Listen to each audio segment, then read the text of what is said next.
What you doing, Otaku? Yes, I'm still DAC. And recently, Netflix added a kind of older anime movie called The Guardian of Words. It came out a few years ago, but I also never realized there was a movie of it because a few years ago I also read the one volume manga about it. Of course, the movie came out before the manga, so the manga is about the movie. But yeah, I never knew. And I really like just getting these one volume mangas, especially if they're about movies and stuff. I just never knew about it. So I was really excited to watch it. It was only like 45 minutes. And, I don't. I still have my copy of the manga. I just don't have it with me. It's with my brother, uh, somewhere not here. But the movie, from what I could remember, pretty pretty much was exactly how the manga was, or the other way around. The manga pretty much depicted what the movie was.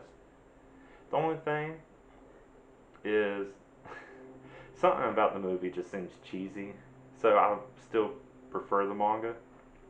But if you don't know what it's about this teen named Takao Akizuki, and he like skips school whenever it rains and goes to this bench area, blah blah blah. And then he meets this woman that he who just goes there, drinks beer, eats chocolate, which is sounds good to me. But her name is Yukari Yukina, and that he wants to be a shoe cobbler. She is later revealed to be a teacher at his school, which he doesn't find out. So they kind of get close, and the whole teacher and teen, teacher and student, maybe a relationship developing thing is always cringy to me, and it's weird. But it's not as cringy in the manga. It's even weirder in the movie for me. Don't know why, but anyways, he's of course develops a crush on her. She has to turn him down. Blah blah blah. That's pretty much the movie. It's pretty much the manga. Still really liked it. It's short, so I've read the manga multiple times. But from this, I went to Barnes and Noble a couple days ago, and there was another manga from the past that I also saw called 5 centimeters per second. This is from even before that, even before the Words of Garden. I always been meaning to watch the movie. For some reason, I never got around to it. But then I saw the manga. I was like, okay, well now I gotta get this. I have to watch the movie and read this, which I did both yesterday. And it's a lot better than I expected. And I don't even know what I expected. It's it's about these two kids, elementary school. They meet. The guy is named Tono, and then a girl named Akari. They become pretty much best friends. They of course develop feelings from each other. Eventually, Akari has to move, and then eventually Tono has to move even further. So they meet up one more time before they get too far apart. And they kiss, blah blah blah. They fall for each other, but then Tono is not able to let his feelings go. He's always wanting to meet up with her again or keep talking and never forget her. He always thinks they're going to end up together, and because he thinks that's also what she's thinking. Eventually, in high school, the perspective changes to this other girl named Kanae, and she develops a crush on him, but he's always thinking about Akari. So, there's kind of a love string, not even a triangle, where no feelings are being met by anybody. And eventually, she tells him, not in the scene, but in like a flashback later in the book, which is a weird thing. Uh, and then it shows, third part, Tono never got over Akari. He quit his job. He broke up with his girlfriend that he somehow got, even though, And then Akari's getting married. So, the big difference between the manga and the movie is the manga elaborates a lot more, which I love. Of course, again, I love the manga more than the movie because that's pretty much how it's always going to be. I love manga more than pretty much anything.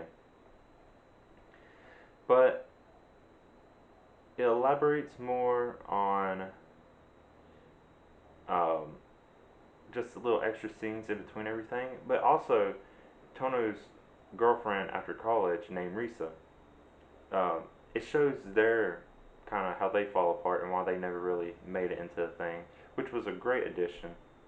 I don't know why the movie wasn't longer to show this kind of stuff, but you know, the movie came before the book. You know, what are you going to do in this case? But then the another great part is at the end. It ends with Kane's closure. You know, about another guy wanting to be with her, but she is finally, you know, comes to terms with how she felt about Tono, even though it's been like 10 years. And the only thing I like better about the movie is it's easier to understand what's happening. Um, I like the way the book's structured. The movie is just more clear because you can see who's actually talking and whatever. The ending was a little weird to wrap my head around because it wasn't a happy ending. It ends with the movie, at least. Tono and Akari pass each other on a train track, and then they both turn to see if that's who they thought it was. But then train cuts them off. And when the train clears, Akari's gone and Tono's just left looking at nothing. But then he turns and he walks away and he's smiling. So, I don't know, maybe that's close for him. I don't know. And, you know, you get these like coming of age stories, these romance stories, and you want there to be a happy ending. But, but then there's also times like you want something more real. Like something you can relate to. Like you drift away from people, you can't always stay in touch. Maybe who you thought was your true love was just more of a memory, and there's actually still someone else out. They're still young adults. They still have plenty of their life left. Akari moved on, um, and I think that smile at the end means Tono's going to move on. But yeah, um, this wasn't really meant to be a review of the two movies and two mangas. But I just want to say what I really liked about them because you know I still have plenty of other anime I watched this week. But you know I've been meaning to watch 5 centimeters per second, and I read The Garden of Words long before I realized there was even a movie.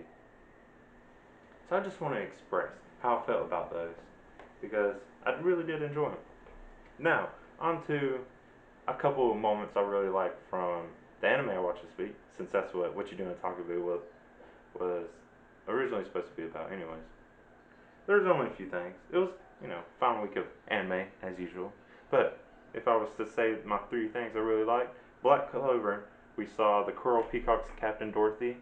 Even though she's possessed by elf, we saw some of her magic, which seems to be send people to like some dream space or whatever.